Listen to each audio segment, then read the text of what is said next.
ওম শান্তি। আজিৰ তাৰিখ 24 জুলাই 2024 বৰ্ষ। প্ৰাতঃ মুৰলী বাবদাদা মধুবন। আজিৰ পিতাৰ অমৃতবাণী হৈছে, মৰমৰ সন্তানসকল, পিতাৰ পৰা পাইকাৰী বেপাৰ কৰিবলৈ শিকা। পাইকাৰী বেপাৰ হৈছে মনমনা ভৱ। অল্ফক অৰ্থাৎ পিতাক স্মৰণ কৰা আৰু কৰোৱা, বাকী সকলো হৈছে খুচুৰা। আৰু আজিৰ প্ৰশ্ন, পিতাই নিজৰ ঘৰত কোনসকল সন্তানক স্বাগতম জনাব? পিতাই উত্তৰত কৈছে, যিসকল সন্তান ভালদৰে পিতাৰ শ্ৰীমতত চলে আৰু আন কাকোৱেই স্মৰণ নকৰে, দেহৰ লগতে দেহৰ সকলো সম্বন্ধৰ পৰা বুদ্ধিৰ যোগসূত্ৰ ছিঙি এজনৰ স্মৃতিত থাকে, এনেকুৱা সন্তানসকলক পিতাই নিজৰ ঘৰত স্বাগতম জনাব। পিতাই এতিয়া সন্তানসকলক ফুল কৰি তোলে, পাছত ফুল হৈ উঠা সন্তানসকলক নিজৰ ঘৰত স্বাগতম জনায়। ওম শান্তি। সন্তানসকলে নিজৰ পিতা আৰু শান্তিধাম সুখধামৰ স্মৃতিত বহিব লাগে। আত্মাসকলে পিতাকহে স্মৰণ কৰিব লাগে।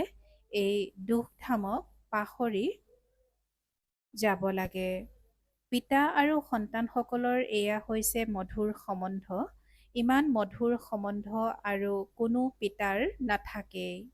সম্বন্ধ এফালে থাকে, পিতাৰ লগত আকৌ শিক্ষক আৰু গুৰুৰ লগত গঢ়ি উঠে। এতিয়া ইয়াত এই তিনিওগৰাকী এজনেই। বুদ্ধিত এইটো স্মৃতি থাকিলেও আনন্দৰ কথা।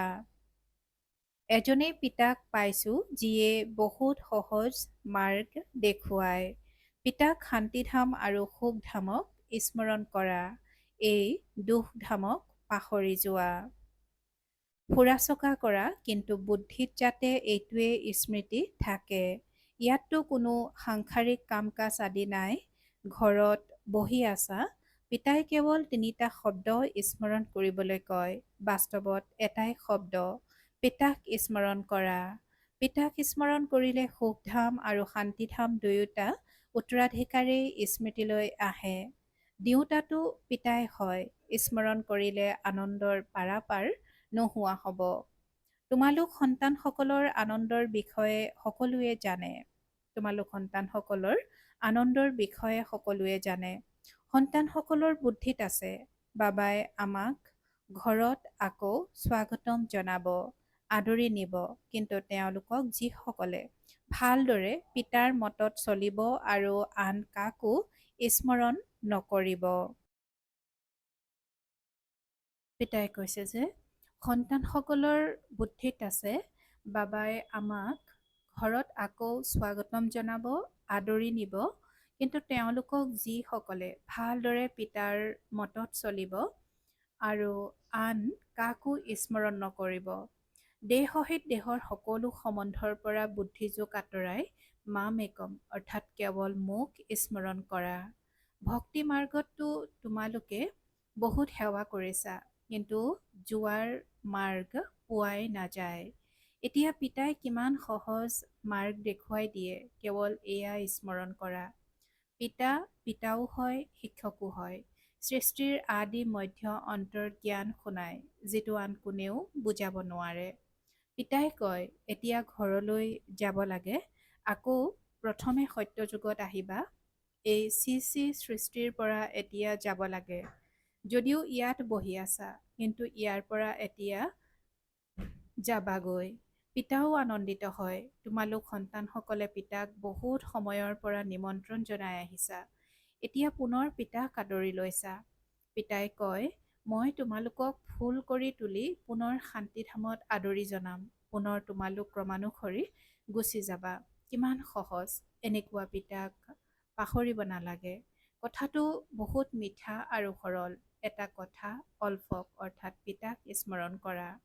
যদিও বিস্তাৰত বুজায়, পাছত কয়, পিতাক স্মৰণ কৰা। অন্য কাকো নহয়। তোমালোক জন্ম জন্মান্তৰ এজন প্ৰেমিকৰ প্ৰেমিকা হোৱা। তোমালোকে গায়ন কৰি আহিছা, বাবা আপুনি আহিলে আমি আপোনাৰ হ'ম। এতিয়া তেওঁ আহিছে, সেয়েহে এজনৰে হোৱা উচিত। নিশ্চয় বুদ্ধি বিজয়ন্তী, ৰাৱণৰ ওপৰত বিজয়ী হবা। পুনৰ ৰামৰাজ্যলৈ আহিব লাগে। কল্পই কল্পই তোমালোক ৰাৱণৰ ওপৰত বিজয়ী হোৱা, ব্ৰাহ্মণ হলা আৰু ৰাৱণৰ ওপৰত বিজয়ী হলা। ৰামৰাজ্যৰ তোমালোকৰ অধিকাৰ আছে। পিতাক চিনি পালা আৰু ৰামৰাজ্যৰ অধিকাৰী হলা। বাকী উচ্চ পদ পাবলৈ পুৰুষাৰ্থ কৰিব লাগে। বিজয়মালাত আহিব লাগে। ডাঙৰ বিজয়মালা, ৰজা হলে সকলো পাবা। দাস দাসী সকলো ক্ৰমানুসৰি হয়, সকলো একে সমান নহয়। কোনোবা বহুত সমীপত থাকিব, ৰজা ৰাণীয়ে যি খায়, ৰন্ধনশালত যি ৰান্ধে সেয়া সকলো দাস দাসীসকলে খাবলৈ পায়, যাক ৩৬ প্ৰকাৰৰ ভোজন বুলি কোৱা হয়। পদমপতি বুলিও ৰজাসকলক কোৱা হয়, প্ৰজাক পদমপতি বুলি নকয়, যদিও তাত ধনৰ চিন্তা নাথাকে। কিন্তু এইটো চীন দেৱতাসকলৰ। যিমান স্মৰণ কৰিবা সিমান সূৰ্যবংশীত আহিবা। নতুন সৃষ্টিলৈ আহিব লাগে নহয়, মহাৰজা মহাৰাণী হ'ব লাগে। পিতাই নৰৰ পৰা নাৰায়ণ হোৱাৰ জ্ঞান দিয়ে, যাক ৰাজযোগ বুলি কোৱা হয়। বাকী ভক্তি মাৰ্গৰ শাস্ত্ৰও সকলোতকৈ বেছি তোমালোকে পঢ়িছা। সকলোতকৈ বেছি ভক্তি তোমালোক সন্তানসকলে কৰিছা। এতিয়া আহি পিতাৰ সৈতে মিলিত হৈছা। পিতাই মাৰ্গটো বহুত সহজ আৰু সৰল দেখুৱাই দিয়ে যে পিতাক স্মৰণ কৰা। পিতাই সন্তান সন্তান বুলি কৈ বুজায়, পিতা সন্তানসকলৰ প্ৰতি উৎসৰ্গিত হয়। তোমালোক হৈছা উত্তৰাধিকাৰী, সেয়েহে পিতা উৎসৰ্গিত হ'বলগীয়া হয়। তোমালোকেও কৈছিলা, বাবা আপুনি আহিলেতো আমি উৎসৰ্গিত হৈ যাম। তন মন ধন সহিত উৎসৰ্গিত হৈ যাম। তোমালোক এবাৰ উৎসৰ্গিত হোৱা, বাবা ২১ বাৰ হয়। পিতাই সন্তানসকলক সোঁৱৰায়ো দিয়ে, বুজিব পাৰে। সকলো সন্তানে পুৰুষাৰ্থৰ ক্ৰম অনুসৰি নিজৰ নিজৰ ভাগ্য ল'বলৈ আহিছে। পিতাই কয়, হে মৰমৰ সন্তানসকল, বিশ্বৰ বাদশ্বাহী আমাৰ সম্পত্তি। এতিয়া তোমালোকে যিমান পুৰুষাৰ্থ কৰি লোৱা। যিমান পুৰুষাৰ্থ কৰিবা সিমানেই উচ্চ পদ পাবা। যি প্ৰথম নম্বৰ হয়, তেওঁৱে আকৌ শেষ নম্বৰো হয়। প্ৰথম নম্বৰত নিশ্চয় যাব, সকলো নিৰ্ভৰ কৰে পুৰুষাৰ্থৰ ওপৰত। পিতাই সন্তানসকলক ঘৰলৈ লৈ যাবলৈ আহিছে। এতিয়া নিজক আত্মা বুলি বুজি পিতাক স্মৰণ কৰা, তেতিয়া পাপ খণ্ডন হৈ যাব। সেয়া হ'ল কাম বিকাৰৰ অগ্নি, এয়া হ'ল যোগ অগ্নি।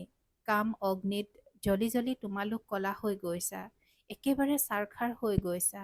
এতিয়া মই আহি তোমালোকক জগাওঁ, তমোপ্ৰধানৰ পৰা সতোপ্ৰধান হ'বলৈ যুক্তি অৰ্থাৎ উপায় শুনাওঁ। একেবাৰে সৰল, মই আত্মা। ইমান সময় দেহৰ অভিমানত থকা কাৰণে তোমালোক ওলোটাকৈ ওলমি আছিলা। এতিয়া দেহী অৰ্থাৎ আত্মা অভিমানী হৈ পিতাক স্মৰণ কৰা। ঘৰলৈ যাব লাগে, পিতা নিবলৈ আহিছে। তোমালোকে নিমন্ত্ৰণ জনালা আৰু পিতা আহিছে। পতিতসকলক পাৱন কৰি পাণ্ডা হৈ সকলো আত্মাক লৈ যাব। আত্মাহে যাত্ৰাত যাব লাগে। তোমালোক হৈছা পাণ্ডৱ সম্প্ৰদায়। পাণ্ডৱৰ ৰাজ্য নাছিল, কৌৰৱৰ ৰাজ্য আছিল। ইয়াততো এতিয়া বাদশ্বাহীও সমাপ্ত হৈ গৈছে। এতিয়া ভাৰতৰ কিমান বেয়া অৱস্থা হৈ গৈছে। তোমালোকে পূজ্য বিশ্বৰ মালিক আছিলা, এতিয়া পূজাৰী হৈ গৈছা। সেয়েহে বিশ্বৰ মালিক কোনো নাই। বিশ্বৰ মালিক কেৱল দেৱী দেৱতাসকলহে হয়। জগতৰ লোকে কয়, বিশ্বত শান্তি হওক। তোমালোকে সোধা, বিশ্বত শান্তি বুলি কাক কয়? বিশ্বত শান্তি কেতিয়াবা হৈছেনে? বিশ্বৰ বুৰঞ্জী ভূগোল পুনৰাবৃত্তি হৈ থাকে, চক্ৰ ঘূৰি থাকে। কওকচোন, বিশ্বত শান্তি কেতিয়া হৈছিল? আপোনালোকে কেনেধৰণৰ শান্তি বিচাৰে? কোনেও ক'ব নোৱাৰিব। পিতাই বুজায়, বিশ্বত শান্তিটো স্বৰ্গত আছিল, যাক পেৰাডাইজ বুলি কোৱা হয়। খ্ৰীষ্টিয়ান লোকসকলে কয়, যথাযথ যীশুখ্ৰীষ্টৰ ৩০০০ বছৰ পূৰ্বে পেৰাডাইছ আছিল। তেওঁলোক পাৰস বুদ্ধিৰো নহয়, পাথৰ বুদ্ধিৰো নহয়। ভাৰতবাসীয়েহে পাৰস বুদ্ধি আৰু পাথৰ বুদ্ধি হয়। নতুন সৃষ্টিক স্বৰ্গ বুলি কোৱা হয়, পুৰণি সৃষ্টিকটো স্বৰ্গ বুলি কোৱা নহয়। পিতাই সন্তানসকলক নৰক আৰু স্বৰ্গৰ ৰহস্য বুজাইছে। এয়া হ'ল খুচুৰা। পাইকাৰী হিচাপত কেৱল এটা শব্দ কয়, মাম একম, অৰ্থাৎ কেৱল মুখ স্মৰণ কৰা। পিতাৰ পৰাহে বেহদৰ উত্তৰাধিকাৰ পোৱা যায়, এয়াও পুৰণি কথা। ৫,০০০ বছৰ পূৰ্বে ভাৰতত স্বৰ্গ আছিল। পিতাই সন্তানসকলক সঁচা কাহিনী শুনায়, সত্যনাৰায়ণৰ কথা, তৃতীয় নেত্ৰৰ কথা, অমৰ কথা প্ৰসিদ্ধ। তোমালোকেও জ্ঞানৰ তৃতীয় নেত্ৰ পাইছা, তাক তৃতীয় নেত্ৰৰ কথা বুলি কোৱা হয়। সেয়াতো ভক্তিৰ কিতাপ লিখি দিছে। এতিয়া তোমালোক সন্তানসকলক সকলো কথা ভালদৰে বুজোৱা হয়। খুচুৰা আৰু পাইকাৰী নাথাকে জানো? ইমান জ্ঞান শুনাই যে সাগৰক চিয়াহী কৰি ল'লে তথাপিও অন্ত নহয়, এয়া হ'ল খুচুৰা। পাইকাৰী হিচাপত কেৱল কয় মনমনা ভৱ। শব্দই এটা, ইয়াৰ অৰ্থও তোমালোকে বুজিছা আৰু কোনেও ক'ব নোৱাৰে। পিতাই কোনো সংস্কৃতত জ্ঞান দিয়া নাই, সেয়াতো যেনেকুৱা ৰজা তেওঁলোকে নিজৰ ভাষা চলায়। নিজৰ ভাষাটো এটা কেৱল হিন্দীয়েই হ'ব, তেন্তে সংস্কৃত কিয় শিকিব লাগে? কিমান পইচা খৰচ কৰে? তোমালোকৰ ওচৰলৈ কোনোবা আহিলে তেওঁলোকক কোৱা, পিতাই কয়, মোক স্মৰণ কৰা, তেতিয়া শান্তিধাম সুখধামৰ উত্তৰাধিকাৰ পাবা। এয়া যদি বুজিব বিচৰা তেন্তে বহিলৈ বুজক। বাকী আমাৰ ওচৰত আৰু কোনো কথা নাই। পিতা অৰ্থাৎ অল্ফহে বুজায়। অল্ফৰ পৰা উত্তৰাধিকাৰ পোৱা যায়। পিতাক স্মৰণ কৰা, তেতিয়া পাপ নাশ হ'ব, আকৌ পবিত্ৰ হৈ শান্তিধামলৈ গুচি যাবা। এনেকৈ কয়ো শান্তি দিওঁতা। পিতাহে শান্তিৰ সাগৰ, সেয়েহে তেওঁকেই স্মৰণ কৰে। পিতাই যি স্বৰ্গ স্থাপনা কৰে সেয়াতো ইয়াতেই হয়। সূক্ষ্মবতনত একোৱেই নহয়, এয়াতো সাক্ষাৎকাৰৰ কথা। এনেকুৱা ফৰিস্তা হ'ব লাগে, হ'ব ইয়াতেই লাগে। ফৰিস্তা হৈ আকৌ ঘৰলৈ গুচি যাবা। ৰাজধানীৰ উত্তৰাধিকাৰ পিতাৰ পৰা পোৱা যায়। শান্তি আৰু সুখ দুয়োটাৰে উত্তৰাধিকাৰ লাভ কৰা। পিতাৰ বাহিৰে আন কাকোৱেই জ্ঞানৰ সাগৰ বুলি ক'ব নোৱাৰি। বাবা যি জ্ঞানৰ সাগৰ, তেওঁৱে সকলোৰে সদ্গতি কৰিব পাৰে। পিতাই সোধে, মই তোমালোকৰ পিতা, শিক্ষক, গুৰু হওঁ, তোমালোকৰ সদ্গতি কৰোঁ। আকৌ তোমালোকৰ দুৰ্গতি কোনে কৰে? ৰাৱণে। দুৰ্গতি আৰু সদ্গতিৰ এয়া খেল। কোনোবা জয় পৰি গ'লে সুধিব পাৰা। ভক্তি মাৰ্গত অনেক প্ৰশ্ন কৰে, জ্ঞান মাৰ্গত প্ৰশ্নৰ কথাই নাই। শাস্ত্ৰতো শিৱ বাবাৰ লগতে দেৱতাসকলৰো গ্লানি কৰিছে, কাকোৱে এৰা নাই। এয়াও ড্ৰামা ৰচি থোৱা আছে, আকৌ কৰিব। পিতাই কয়, এই দেৱী দেৱতা ধৰ্ম বহুত সুখ দিওঁতা হয়, পাছত এই দুখ নাথাকিব। পিতাই তোমালোকক কিমান বিচাৰ বুদ্ধি সম্পন্ন কৰি তোলে। এই লক্ষ্মীনাৰায়ণ বিচাৰ বুদ্ধি সম্পন্ন হয়, সেইবাবেতো বিশ্বৰ মালিক হয়। মূৰ্খটো বিশ্বৰ মালিক হ'ব নোৱাৰে। প্ৰথমতে তোমালোক কাঁইট আছিলা, এতিয়া ফুল হৈ আছা, সেইবাবে বাবাইও গোলাপ ফুল হৈ আহে। এনেকুৱা ফুল হ'ব লাগে। নিজে আহি ফুলৰ বাগিচা তৈয়াৰ কৰে। আকৌ ৰাৱণ আহে কাঁইটৰ জংঘল সৃষ্টি কৰিবলৈ। কিমান স্পষ্ট। এই সকলো কথা সোঁৱৰণ কৰিব লাগে। এজনক স্মৰণ কৰিলে তাতে সকলো আহি যায়। পিতাৰ পৰা উত্তৰাধিকাৰ পোৱা যায়। এয়া অতি শ্ৰেষ্ঠ সম্পদ। শান্তিৰো উত্তৰাধিকাৰ পোৱা যায়। কিয়নো তেওঁৱে শান্তিৰ সাগৰ হয়। লৌকিক পিতাৰ এনেকুৱা মহিমা কেতিয়াও নকৰে। শ্ৰীকৃষ্ণ হৈছে সকলোতকৈ মৰমৰ। প্ৰথমে জন্ম তেওঁৰেই হয়, সেইবাবে তেওঁক সকলোতকৈ বেছি মৰম কৰে। পিতাই সন্তানসকলকহে গোটেই ঘৰৰ বাতৰি দিয়ে। পিতাও দক্ষ বেপাৰী। কোনোবা বিৰলজনেহে এনেকুৱা বেপাৰ কৰিব। পাইকাৰী বেপাৰী কাৎচিতহে হয়। তোমালোক পাইকাৰী বেপাৰী নোহোৱা জানো? পিতাক স্মৰণ কৰিয়েই থাকা। কোনোবাই খুচুৰা চুক্তি কৰি পাহৰি যায়। পিতাই কয়, নিৰন্তৰ স্মৰণ কৰি থাকা। উত্তৰাধিকাৰ পাই গ'লে তাৰ পাছত স্মৰণ কৰাৰ দৰকাৰ নাথাকে। লৌকিক সম্বন্ধতো পিতা বিদ্ধ হৈ গ'লে তেতিয়া কোনো সন্তান অন্তিমলৈকে সহায়ক হয়। কোনোৱেতো সম্পত্তি পাই গ'ল আৰু উৰুৱাই শেষ কৰি দিয়ে। পিতা সকলো কথাৰে অনুভৱী, সেইবাবেতো পিতাইও এওঁক নিজৰ ৰথ কৰি লৈছে। গৰীব চহকী সকলোৰে অনুভৱী হয়। ড্ৰামা অনুসৰি এয়া এখনেই ৰথ। এয়া কেতিয়াও সলনি হ'ব নোৱাৰে। ড্ৰামা ৰচি থোৱা আছে, ইয়াত কেতিয়াও সলনি হ'ব নোৱাৰে। সকলো কথা পাইকাৰী আৰু খুচুৰাকৈ বুজায়, আকৌ শেষত কৈ দিয়ে, মনমনা ভৱ, মধ্যাজী ভৱ। মনমনা ভৱত সকলো আহি যায়। এয়া বহুত শ্ৰেষ্ঠ সম্পদ। তাৰ দ্বাৰা জুলুঙা ভৰোৱা। এটি এটি অবিনাশী জ্ঞান ৰত্ন লাখ লাখ টকাৰ মূল্যৰ। তোমালোক পদ্মাপদম ভাগ্যশালী হোৱা। পিতাই আনন্দ নিৰানন্দ দুয়োটাৰ পৰা উপৰাম সাক্ষী হৈ ড্ৰামা প্ৰত্যক্ষ কৰি আছে। তোমালোকে ভূমিকা পালন কৰা, মই ভূমিকা পালন কৰিও সাক্ষী হওঁ। জন্ম মৃত্যুত নাহো, আন কোনেও ইয়াৰ পৰা ৰেহাই নাপায়, মোক্ষ পাব নোৱাৰে। এইখন অনাদি পূৰ্ব নিৰ্ধাৰিত ড্ৰামা, এয়াও আচৰিত। অতি সূক্ষ্ম আত্মাত গোটেই ভূমিকা ভৰি আছে। এই অবিনাশী ড্ৰামা কেতিয়াও বিনাশ নহয়। ভাল বাৰু।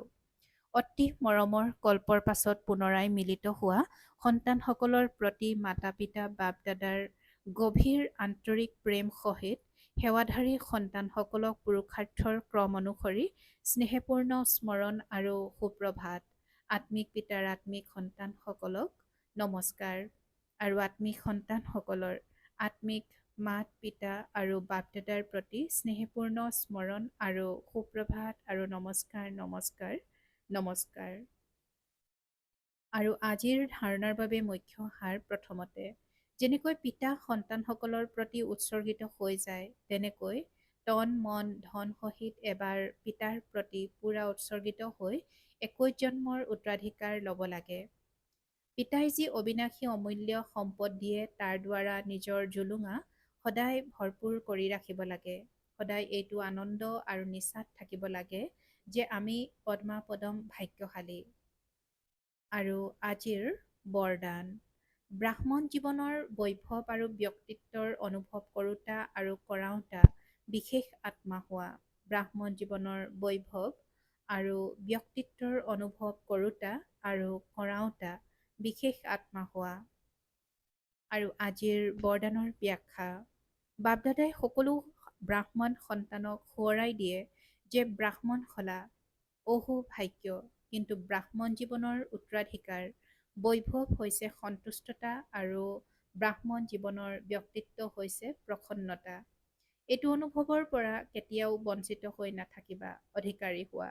যিহেতু দাতা, বৰদাতাই খোলা অন্তৰেৰে প্ৰাপ্তিসমূহৰ সম্পদ দি আছে, গতিকে সেয়া অনুভৱ কৰা আৰু অন্যকো অনুভৱী কৰি তোলা, তেতিয়া বিশেষ আত্মা বুলি কোৱা হ'ব। আৰু আজিৰ শ্লোগান, অন্তিম সময়ৰ কথা ভবাৰ পৰিৱৰ্তে অন্তিম স্থিতিৰ কথা ভাবা।